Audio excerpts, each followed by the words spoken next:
Welcome, नमस्कार। अभी हाल ही में 2 अक्टूबर गांधी जयंती का दिन बीता है, तो मैंने सोचा क्यों ना अपने दोस्तों के साथ गांधी जी के चरखे की कहानी शेयर करूं। जी हाँ, गांधी जी के चरखे की कहानी बहुत इंटरेस्टिंग है। वैसे देखा जाए तो गांधी जी ऐसे फर्स्ट पब्लिक फिगर थे हमारे देश में जिन्होंने किसी प्रोडक्ट को एंडोर्स किया और प्रमोशन किया, अपनी सामाजिक और नैतिक जिम्मेदारी समझकर किया। तो बात कुछ 100 साल पहले की है, यानी कि 1917 बिहार के चंपारण डिस्ट्रिक्ट के किसान उस समय पे बहुत परेशान थे, क्योंकि ब्रिटिश साम्राज्य उनको इंडिगो की खेती करने के लिए, यानी कि नील की खेती करने के लिए फोर्स करता था। नील की खेती किसानों के लिए बहुत महंगी पड़ती थी, क्योंकि नील की खेती के बाद कुछ समय तक उनके खेत बिल्कुल बंजर हो जाते थे। और दूसरी बात, अब हमारे किसान भाई जो हैं वो खेतों में काम करते हैं, अनाज उगाते हैं, सब्जियां उगाते हैं, तो उसमें से थोड़ा सा हिस्सा वो अपने साल भर के इस्तेमाल के लिए अनाज का रखते हैं।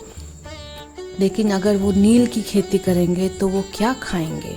उनको अपने खाने के लिए भी अनाज खरीदना पड़ेगा, और ऊपर से लगान की समस्या। तो किसान जो थे वो कर्ज के चक्रव्यूह में फंसते चले गए। पहले तो उनको खेती करनी पड़ती थी नील की, और सारा प्रोसेसिंग भी वहीं पे उसी गांव में होता था। उसमें बहुत समय लगता था। कमर तक के पानी में डूबे हुए उन पौधों को पीस के, रगड़ के, फर्मेंट करके वो लोग इंडिगो के ब्लॉक्स बनाते थे। तो इन सब से दुखी होकर किसान परिवार के राजकुमार शुक्ल ने किसानों को एकजुट करना शुरू किया, लेकिन ताकतवर न होने के कारण उन्हें सफलता नहीं मिली। तब पटना के कुछ वकीलों ने सलाह दी कि वो गांधी जी के पास जाएं, वही कुछ कर सकते हैं। गांधी जी 10 अप्रैल 1917 को चंपारण पहुंचे, और उनके साथ देश के बड़े बड़े वकीलों की टीम थी।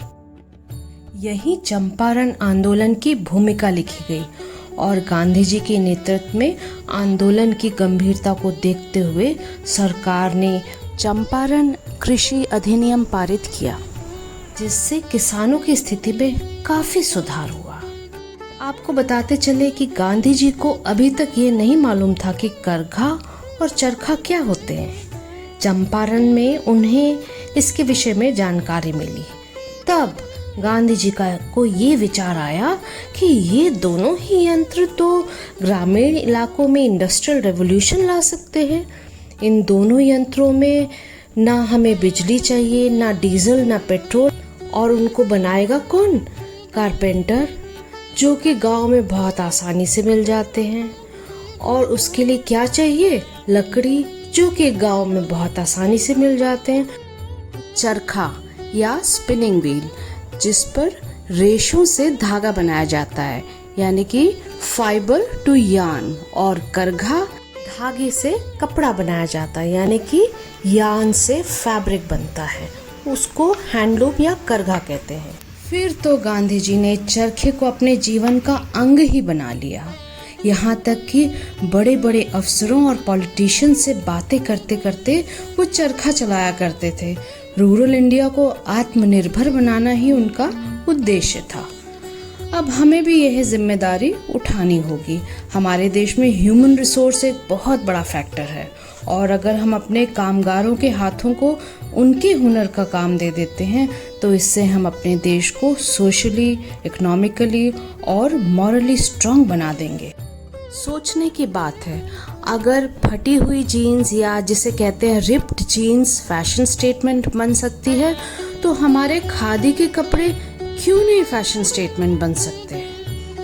तो अगली बार जब भी आप अपने कपड़े लेने बाजार जाएं, तो एक बार ज़रा इसके बारे में ज़रूर सोचिएगा। थैंक यू, धन्यवाद।